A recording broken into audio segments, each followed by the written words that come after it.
નમસ્કાર વિદ્યાર્થી મિત્રો, અથર્વ એજ્યુકેશનમાં આપનું ફરીથી હાર્દિક સ્વાગત છે. હવે ધોરણ 7 વિજ્ઞાન અસાઇનમેન્ટ સોલ્યુશન પ્રશ્ન નંબર 4 અ અને બ માટે. તો પ્રશ્ન નંબર 4 અમાં મુદ્દાસર ઉત્તર લખો.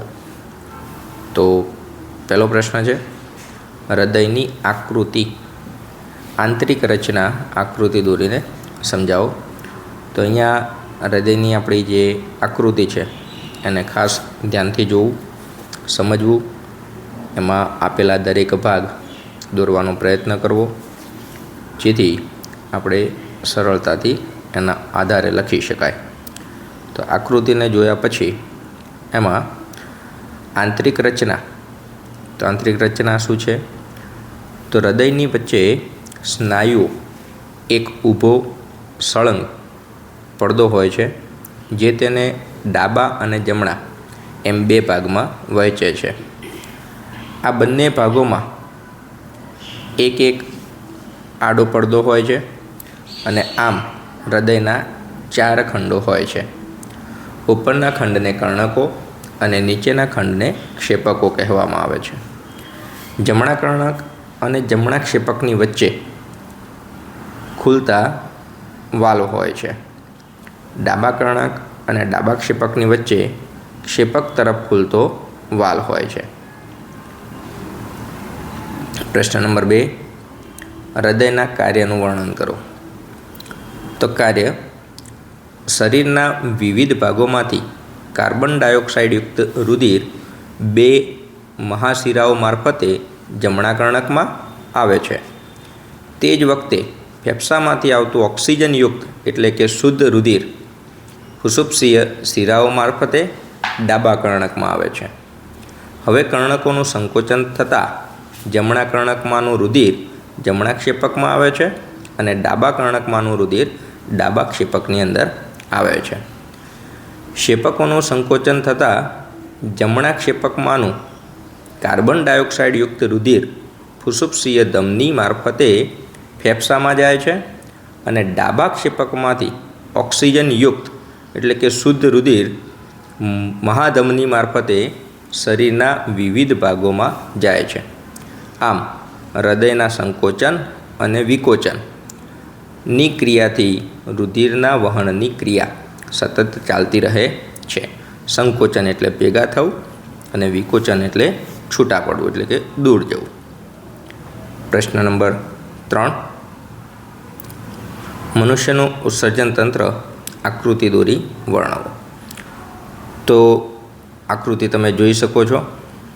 મનુષ્યની અંદર જમણો મૂત્રપિંડ, ડાબો મૂત્રપિંડ, મૂત્રવાહિની, મૂત્રાશય, મૂત્રમાર્ગ અને મૂત્ર છિદ્ર. તો આકૃતિ એકદમ સરળ દોરવી અને પછી એના માટે મનુષ્યના ઉત્સર્જન તંત્રના અવયવોમાં મૂત્રપિંડ, મૂત્રવાહિની, મૂત્રાશય અને મૂત્રમાર્ગના છેડે મૂત્રછિદ્ર આવેલું હોય છે. એમાં પહેલા નંબરનું છે મૂત્રપિંડ. મૂત્રપિંડ 2 છે. તે વાલના દાણા આકારના છે. મૂત્રપિંડમાં રુધિરના ગાળણની પ્રક્રિયા થાય છે. મૂત્રપિંડની રુધિર કેશિકાઓ દ્વારા આ કાર્ય થાય છે. જ્યારે રુધિર મૂત્રપિંડના અસંખ્ય ઉત્સર્ગ એકમોમાં પહોંચે છે ત્યારે તેમાં ઉપયોગી અને નુકસાનકારક બંને પ્રકારના પદાર્થો જોવા મળે છે. ઉપયોગી પદાર્થોનું રુધિરમાં ફરીથી શોષણ થાય છે. પાણીમાં દ્રાવ્ય નકામો કચરો મૂત્ર એટલે કે યુરિન સ્વરૂપે નિર્માણ પામે છે. બીજા નંબરમાં છે મૂત્રવાહિની. મૂત્રપિંડમાં છૂટો પડેલો મૂત્ર સ્વરૂપે નકામો કચરો મૂત્રવાહિની દ્વારા વહન પામી મૂત્રાશયમાં આવે છે. એના પછી મૂત્રાશય. તો મૂત્રાશયનું કાર્ય છે, મૂત્રાશય એક પ્રકારની કોથળી છે જેમાં મૂત્રનો સંગ્રહ થાય છે. અમુક પ્રમાણમાં મૂત્ર એકઠું થતાં તેની કુદરતી હાજત લાગે છે અને કુદરતી હાજત લાગે ત્યારે મૂત્રમાર્ગ દ્વારા મૂત્રાશયમાંથી મૂત્રને મૂત્રમાર્ગ નામની સ્નાયુ નળીમાંથી મૂત્ર છિદ્ર દ્વારા બહાર કાઢવામાં આવે છે. તો આ હતો આપણો પ્રશ્ન નંબર 3. પ્રશ્ન નંબર 4, વનસ્પતિમાં વિઘટકોનું વહન સમજાવો. તો વનસ્પતિની અંદર વિઘટકોનું વહન, તો વનસ્પતિ મૂળ દ્વારા પાણી અને ખનિજ દ્રવ્યોના દ્રાવણનું શોષણ કરે છે. મૂળે શોષેલા આ દ્રાવણને વનસ્પતિના પ્રકાંડ અને પર્ણ સુધી પહોંચાડવાનું હોય છે. વળી વનસ્પતિના પર્ણોમાં પ્રકાશ સંશ્લેષણની ક્રિયા દ્વારા ઉત્પન્ન થયેલ ખોરાકને વનસ્પતિના બધા જ ભાગો સુધી વહન કરવાનું હોય છે. અને આ માટે વનસ્પતિમાં વાહક પેશીઓ હોય છે. પાણી અને ખનિજ દ્રવ્યોના વહન માટેની વાહક પેશીને જલવાહક પેશી કહેવામાં આવે છે. જલવાહક પેશી સળંગ નળીઓનું જાળું એટલે કે નેટવર્ક બનાવે છે, જે મૂળથી પ્રકાંડ અને ડાળીઓને સાંકળે છે. આથી પાણીનું વહન સમગ્ર વનસ્પતિના ભાગોમાં થઈ શકે છે. વનસ્પતિના પર્ણોમાં તૈયાર થયેલ ખોરાકના વહન માટેની વાહક પેશીને અન્નવાહક પેશી કહેવામાં આવે છે. અને ખોરાકનું અન્નવાહક પેશી દ્વારા વનસ્પતિના અન્ય ભાગોમાં વહન થાય છે. અને જલવાહક પેશી અને અન્નવાહક પેશી બને છે. એના પછી પ્રકરણ નંબર 8, પહેલો પ્રશ્ન, વાનસ્પતિક પ્રજનન સમજાવો, તેના ફાયદા જણાવો.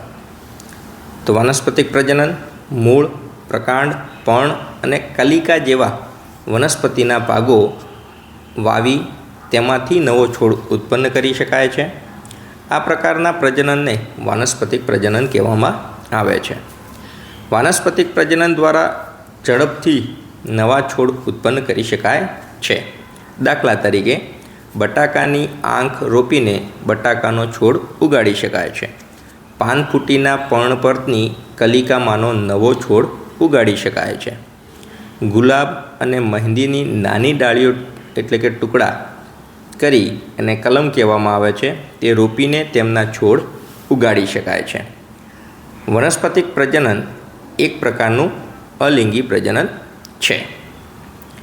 તો એમાં પહેલા નંબરમાં ફાયદાઓ, વનસ્પતિક પ્રજનન દ્વારા ઉછળતી વનસ્પતિને ઉગવા તથા મોટા થવામાં ઓછો સમય લાગે છે. બીજા નંબરમાં બીજમાંથી ઉગતી વનસ્પતિ કરતાં વાનસ્પતિક પ્રજનન દ્વારા મેળવેલી વનસ્પતિમાં ફૂલો અને ફળો ખૂબ જ ઝડપથી આવે છે. નંબર 3, આ જ રીતમાં એક જ પિતૃ છોડમાંથી નવો છોડ ઉત્પન્ન થતો હોવાથી નવો છોડ અદ્દલ પિતૃ જેવા ગુણોવાળો હોય છે. અદ્દલ એટલે તેના જેવો જ. બીજા નંબરમાં પરાગનયનના પ્રકાર, આકૃતિ દોરી સમજાવો. તો બધા જ જાણે છે પરાગનયનના 2 પ્રકાર છે. એક છે સ્વપરાગનયન અને બીજું છે પરપરાગનયન. તો પહેલું સ્વપરાગનયન, એક પુષ્પના પરાગાશયમાંથી પરાગરજ તે જ પુષ્પના પરાગાસન પર સ્થાપિત થાય તો તેને સ્વપરાગનયન કહેવામાં આવે છે. પહેલી આકૃતિ તમે જોઈ શકો છો કે એ આકૃતિની અંદર પુષ્પ પોતાના જ પરાગાશયમાંથી પરાગરજને તે જ પુષ્પ ઉપર રાખે તો એને સ્વપરાગનયન કહેવામાં આવે છે. સ્વ એટલે પોતાની જાતે. બીજા નંબરમાં છે પરપરાગનયન. તો એક પુષ્પની પરાગરજ તે જ છોડના બીજા પુષ્પ અથવા તેના જેવા અન્ય છોડના પુષ્પ પર થતા ફલનને પરપરાગનયન કહેવામાં આવે છે. નંબર 3, પુષ્પમાં થતી ફલનની ક્રિયા, આકૃતિ દોરી સમજાવો. તો પરાગનયનની ક્રિયા દ્વારા એક પુષ્પના પુકેશનની પરાગરજ તે જ પુષ્પ કે અન્ય પુષ્પના પરાગાસન પર સ્થાપિત થાય છે. ત્યારબાદ ફલનની ક્રિયા શરૂ થાય છે. તેમાં પરાગાસન પર સ્થાપિત પરાગરજ અંકુરિત થાય છે. તેમાંથી એક પરાગ નલિકા ઉત્પન્ન થઈ પરાગવાહિનીમાં આગળ વધે છે અને પરાગ નલિકા વૃદ્ધિ પામી નીચે આવેલા અંડાશયમાં પ્રવેશે છે. પરાગરજમાં ઉદ્ભવતા નરજન્યુઓ અંડાશયમાંના અંડકમાં દાખલ થાય છે અને અંડકમાં ઉત્પન્ન થયેલા માદાજન્યુઓ સાથે સંયુગ્મન પામી ફલિતાંડ બને છે. આ ક્રિયાને ફલન કહે છે અને ફલન બાદ અંડાશયમાં ફળમાં પરિણમે છે અને અંડક વિકાસ પામીને બીજ બને છે. ચોથા નંબરમાં વિવિધ રીતે થતા બીજ વિકિરણ સમજાવો. તો બીજ વિકિરણ પવન, પાણી તથા પ્રાણીઓ દ્વારા વનસ્પતિમાં બીજ વિકિરણ થાય છે. તો પહેલા નંબરમાં પવન દ્વારા. તો પવન દ્વારા બીજ વિકિરણ કેટલીક વનસ્પતિના બીજ નાના, હલકા અને પાંખોવાળા હોય છે. દાખલા તરીકે સરગવો અને મેપલ. કેટલીક વનસ્પતિના ફળ તથા બીજ હલકા અને રોમમય હોય છે. દાખલા તરીકે સૂર્યમુખીનું ફળ, મદારનું બીજ. આવા બીજ પવન સાથે હવામાં ઉડે છે અને દૂર સુધી ફેલાય છે. ઓમ બીજને ફેલાવવામાં પવન મદદ કરે છે. બીજું પાણી દ્વારા બીજ વિકિરણ. તો કમળ, કોયણું અને નારિયેળીના બીજ પાણી દ્વારા એક સ્થળેથી બીજા સ્થળે જાય છે. આમ તેમનામાં બીજ વિકિરણ પાણી દ્વારા થાય છે. ત્રીજા નંબરમાં પ્રાણીઓ દ્વારા બીજ વિકિરણ. કેટલીક વનસ્પતિના બીજ કાંટાવાળા હોય છે. આથી તે વનસ્પતિની નજીકથી પસાર થતા પ્રાણીઓના શરીરે કાંટાવાળા બીજ ચોંટી જાય છે અને દૂરના સ્થળે પહોંચે છે. દાખલા તરીકે ગોખરું અને ગાડરિયું. ચોથા નંબરમાં સિંગ ફાટવાથી બીજ વિકિરણ. તો કેટલીક વનસ્પતિના બીજ સુકાઈને ફાટે છે અને દૂર વેરાય છે. આ રીતે બીજ વિકિરણ થાય છે. દાખલા તરીકે વટાણા અને બાલસમ. સાથે એરંડા પણ છે. પ્રકરણ નંબર 10, 12 અને 13ના પ્રશ્નો હવે જોઈશું. વિદ્યુત ઘંટડીની આકૃતિ દોરી તેની રચના અને કાર્ય સમજાવો. તો સિદ્ધાંત છે પ્રવાહની ચુંબકીય અસર. વિદ્યુત પ્રવાહની ચુંબકીય અસર.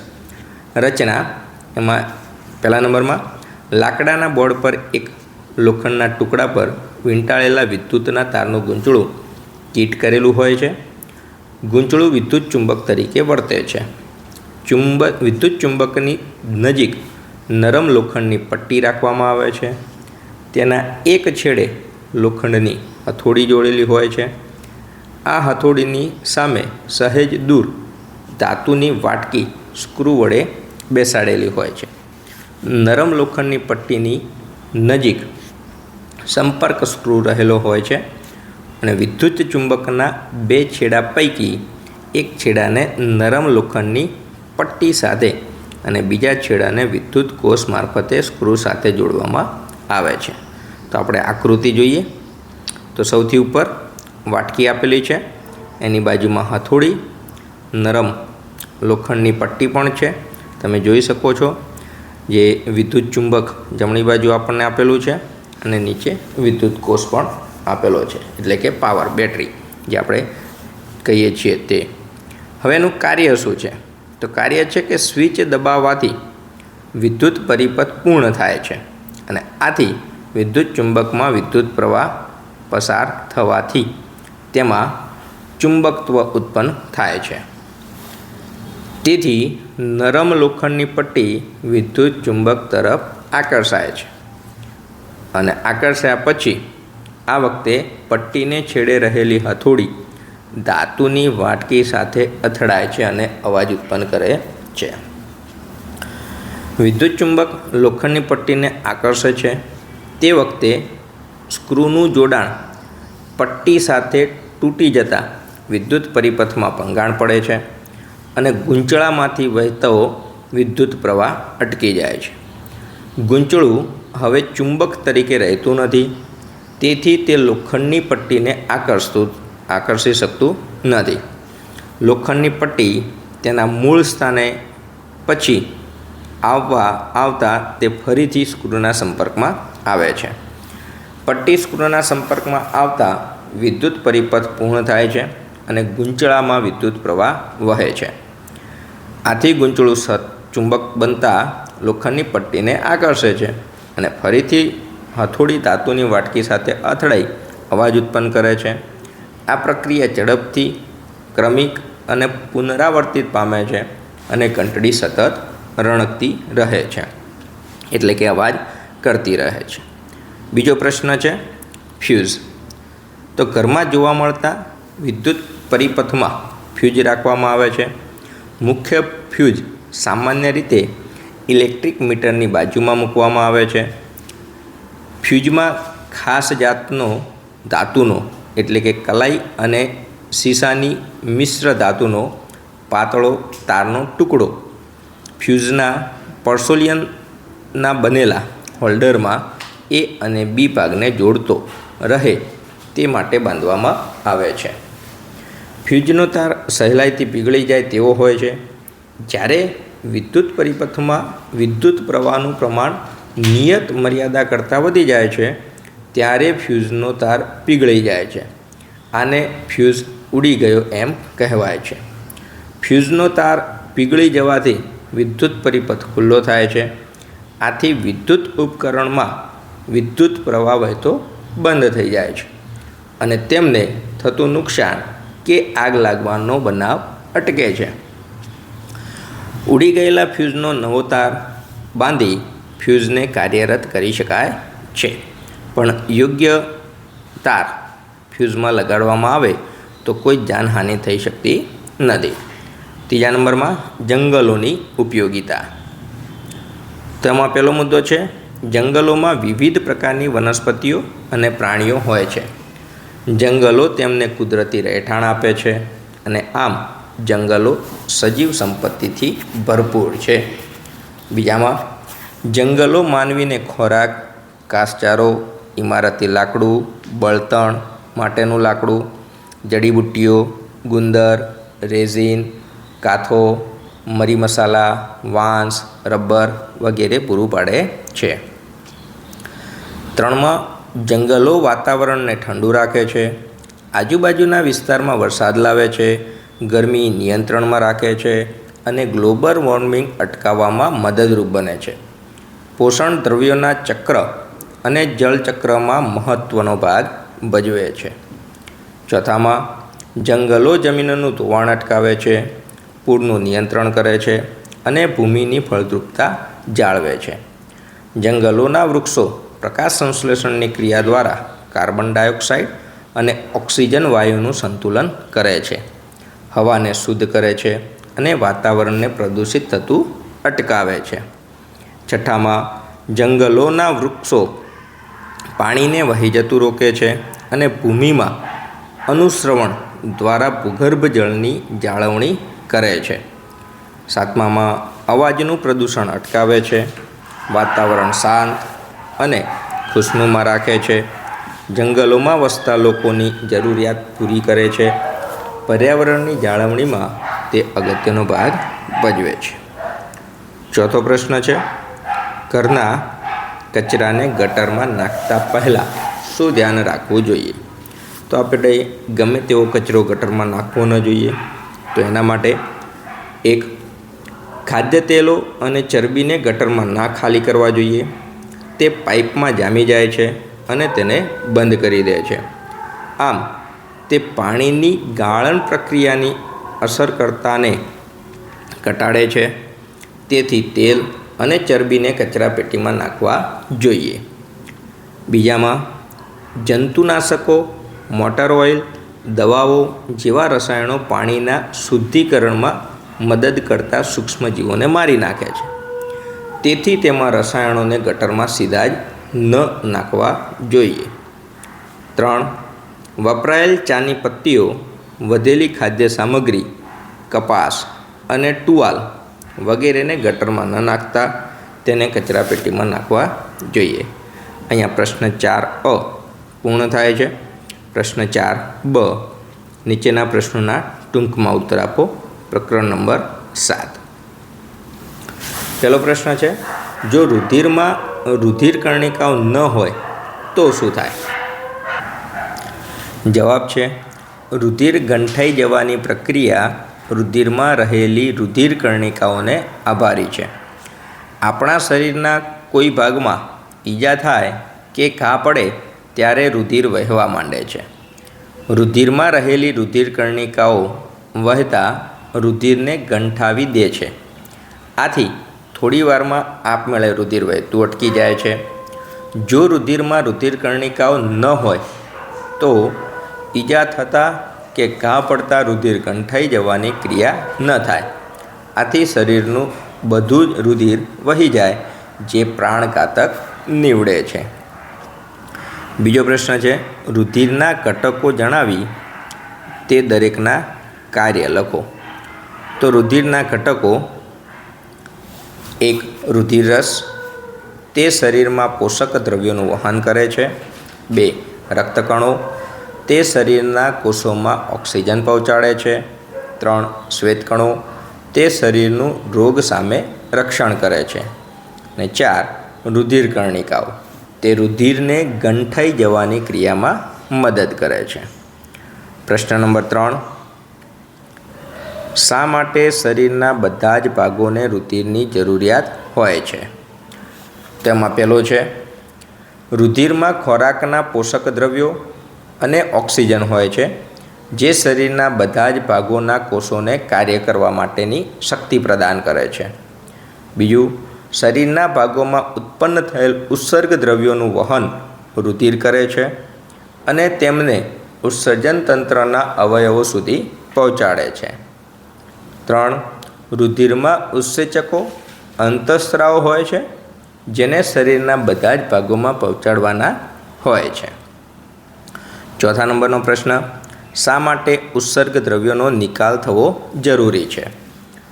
તો શરીરમાં થતી જૈવિક ક્રિયાઓ દરમિયાન કોષોમાં કેટલાક બિનઉપયોગી અને નુકસાનકારક ઝેરી પદાર્થોનું નિર્માણ થાય છે. શરીરના કોષોમાં ઉત્પન્ન થયેલા આ ઝેરી પદાર્થોને ઉત્સર્ગ દ્રવ્યો કહે છે અને ઉત્સર્ગ દ્રવ્યો ઝેરી અને શરીરને નુકસાનકારક હોવાથી તેમને શરીરમાંથી દૂર કરવા પડે છે. આથી ઉત્સર્ગ દ્રવ્યોનો સમયાંતરે શરીરમાંથી નિકાલ થવો જરૂરી છે. પ્રકરણ નંબર 8, પહેલો પ્રશ્ન છે, કલમ કરવાની રીત.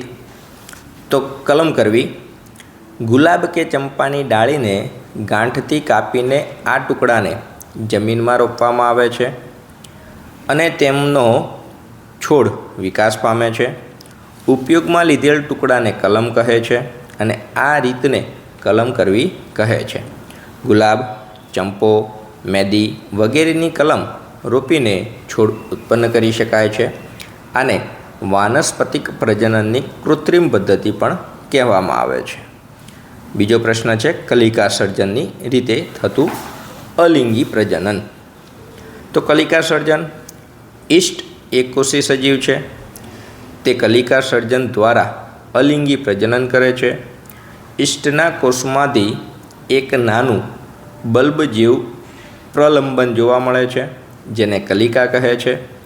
કલિકા ધીરે ધીરે વિકાસ પામે છે અને પિતૃકોષથી અલગ થઈ નવા કોષ તરીકે સ્વતંત્ર નવો સજીવ બને છે અને નવો કોષ વૃદ્ધિ પામી પુખ્ત બની જાય છે અને ઈષ્ટના કોષો સર્જે છે. ત્રીજા નંબરની અંદર બીજાણુ સર્જનની રીતે થતું અલિંગી પ્રજનન સમજાવો. તો બીજાણુ સર્જન: ફૂગની બીજાણુધાનીમાં બીજાણુઓ ઉત્પન્ન થાય છે. આ બીજાણુઓ મુક્ત થઈ હવામાં તરતા રહે છે. તેમને અનુકૂળ પરિસ્થિતિ મળતા તે સ્થાને અંકુરણ પામી ઝડપથી વૃદ્ધિ પામે છે. એમાં મ્યુકર પ્રકારની ફૂગ અને હંસરાજ, જેને નેફ્રોલેપિસ પણ કહેવામાં આવે છે, બીજાણુ સર્જન દ્વારા અલિંગી પ્રજનન કરે છે. ચોથા નંબરની અંદર અવખંડનની રીત થતું અલિંગી પ્રજનન સમજાવો. અવખંડન: તળાવના પાણી પર લીલા રંગનો જથ્થો જોવા મળે છે. તે સ્પાયરોગાયરા લીલ છે. પાણી અને પોષક તત્વો મળી રહેતા લીલ ઉગે છે. તે સ્વાવલંબી વનસ્પતિ છે. તે અવખંડન દ્વારા ખૂબ જ ઝડપથી બહુગુણિત થાય છે. લીલનો તંતુ 2 કે તેથી વધુ ટુકડાઓમાં તૂટે છે અને આ નવા તંતુ તરીકે વ્યક્તિગત સજીવ તરીકે વિકાસ પામે છે. સ્પાયરોગાયરા, જે એક પ્રકારની લીલ છે, એમાં અવખંડનની રીતે અલિંગી પ્રજનન થાય છે. એના પછી 9 પ્રશ્ન 5મો, પુષ્પમાં પ્રજનન અંગોની આકૃતિ દોરી સમજાવો. તો પુષ્પનું નર પ્રજનન અંગ પુંકેસર અને માદા પ્રજનન અંગ સ્ત્રીકેસર. અહીંયા આપણને બંનેની આકૃતિ આપેલી છે. પુંકેસરની અંદર તંતુ પરાગાશય, જ્યારે સ્ત્રીકેસરની અંદર અંડાશય, અંડકો, પરાગવાહિની અને પરાગાસન આવેલું હોય છે. તો આ 2 સરળ આકૃતિઓ દ્વારા પુરુષ નર પ્રજનન અંગ અને માદા સ્ત્રીકેસર અંગ આપણે જાણી શકીએ છીએ. 6 નંબરમાં બીજ વિકિરણના ફાયદાઓ જણાવો. તો બીજ વિકિરણ એટલે કે બીજના ફેલાવાથી વનસ્પતિના બીજ અલગ અલગ જગ્યાએ પડે છે. આથી વધુ ગીચતા થતી અટકે છે. બીજના ફેલાવાથી અલગ જગ્યાએ વનસ્પતિ ઉગે છે. તેથી તેમનામાં સૂર્યપ્રકાશ, પાણી અને પોષક દ્રવ્યો મેળવવાની સ્પર્ધા અટકે છે. ત્રીજામાં બીજના ફેલાવાથી એક જ પ્રકારની વનસ્પતિને નવી વસાહતમાં બહોળો ફેલાવો કરવાની તક મળે છે. આથી નવી વસાહતોનું નિર્માણ થાય છે. 7મો, માંસલ ફળોના 8 નામ આપો. તો માંસલ ફળોની અંદર કેરી, સફરજન, નારંગી, દ્રાક્ષ, જાંબુ, બોર, સ્ટ્રોબેરી, લીંબુ, મોસંબી વગેરે માંસલ ફળો છે. એના પછી પ્રકરણ નંબર 9. પહેલો પ્રશ્ન, પહેલાંના સમયમાં ઘડિયાળ ન હતી ત્યારે લોકો સમયનું માપન કેવી રીતે કરતા હતા? તો જવાબ છે, પહેલાંના સમયમાં લોકો માત્ર પડછાયાના જોઈને દિવસમાં આશરે કેટલો સમય થયો તે કહી શકતા હતા. આપણા પૂર્વજોએ નોંધ્યું હતું કે કુદરતમાં બનતી ઘણી ઘટનાઓ ચોક્કસ સમયગાળાએ પુનરાવર્તિત કરે છે. ઉદાહરણ તરીકે તેમણે શોધી કાઢ્યું કે એક રોજ સવારે સૂર્ય ઉગે છે. એક સૂર્યોદય બાદ બીજા સૂર્યોદય સુધીના સમયગાળાને એક દિવસ કહે છે. તે જ રીતે એક અમાસ પછી બીજી અમાસ વચ્ચેના માપેલા સમયગાળાને એક માસ એટલે કે એક મહિનો કહે છે. ત્રીજામાં સૂર્યની ફરતે પૃથ્વીને એક પરિક્રમણ પૂર્ણ કરવા માટે લાગતા સમયગાળાને એક વર્ષ તરીકે નક્કી કરવામાં આવ્યો છે. અને આ રીતે પહેલાંના લોકો સમયનું માપન કરતા હતા. બીજા નંબરમાં આલેખ દોરવા માટે અનુકૂળ પ્રમાણ માપની પસંદગી કરવાના મુદ્દા જણાવો. તો પહેલો છે, પ્રત્યેક રાશિના મહત્તમ અને ન્યૂનતમ મૂલ્યો વચ્ચેનો તફાવત, એટલે સૌથી મોટું મૂલ્ય અને સૌથી નાના મૂલ્ય વચ્ચેની બાદબાકી કરવામાં આવે છે. બીજું છે, પ્રમાણ માપની પસંદગી એવી કરો કે દરેક રાશિના વચગાળાના મૂલ્યને આલેખમાં દર્શાવવા અનુકૂળ બને. પ્રશ્ન નંબર 3, અંતર સમયના આલેખના ઉપયોગો જણાવો. ઉત્તર છે, 1. આપેલ સમયગાળાના કોઈ પણ સમયે પદાર્થનું સ્થાન નક્કી કરી શકાય. 2. આલેખ પરથી ગતિ નિયમિત કે અનિયમિત છે તે નક્કી કરી શકાય. 3. નિયમિત ઝડપ એટલે કે અચળ ઝડપથી ગતિ કરતા પદાર્થોની ઝડપની સરખામણી કરી શકાય છે. અને 4. એકમ સમયગાળા દરમિયાન કાપેલ અંતર મેળવી ઝડપથી ગણતરી કરી શકાય છે. 14 નંબરમાં અંતર સમયના આલેખમાં એક્સ અક્ષ પર સમય અને વાય અક્ષ પર અંતર કેમ દર્શાવવામાં આવે છે? તો આપણે જાણીએ છીએ કે સામાન્ય રીતે એક્સ અક્ષ પર સ્વતંત્ર રાશિ અને વાય અક્ષ પર પરતંત્ર રાશિ દર્શાવવામાં આવે છે. એટલે કે અંતર સમયના આલેખ માટે 2 ભૌતિક રાશિઓ સમય અને અંતર છે. સમય સ્વતંત્ર રાશિ છે કારણ કે સમય પર અંતરનો આધાર છે. સમય પરથી અંતર મળે, આમ સમય સ્વતંત્ર રાશિ છે અને અંતર પરતંત્ર રાશિ છે. તેથી અંતર સમયના આલેખમાં એક્સ અક્ષ પર સ્વતંત્ર રાશિ તરીકે સમય દર્શાવીએ છીએ અને વાય અક્ષ પર અંતર દર્શાવીએ છીએ. એના પછી 9 ચાલુ કરીએ. તો નવો પ્રશ્ન એના પછીના વિડીયોની અંદર આપણે મૂકીશું. પ્રશ્ન નંબર 5, જેમાં આપણે ખાલી પ્રશ્ન 5 જ હશે. તો આપણે જોઈએ અને એને સમજવાનો પ્રયત્ન કરીએ. જય ભારત. ચેનલને લાઈક અને સબસ્ક્રાઈબ કરવી, જેથી આપણે નવા વિડીયો ઝડપી મૂકી શકીએ.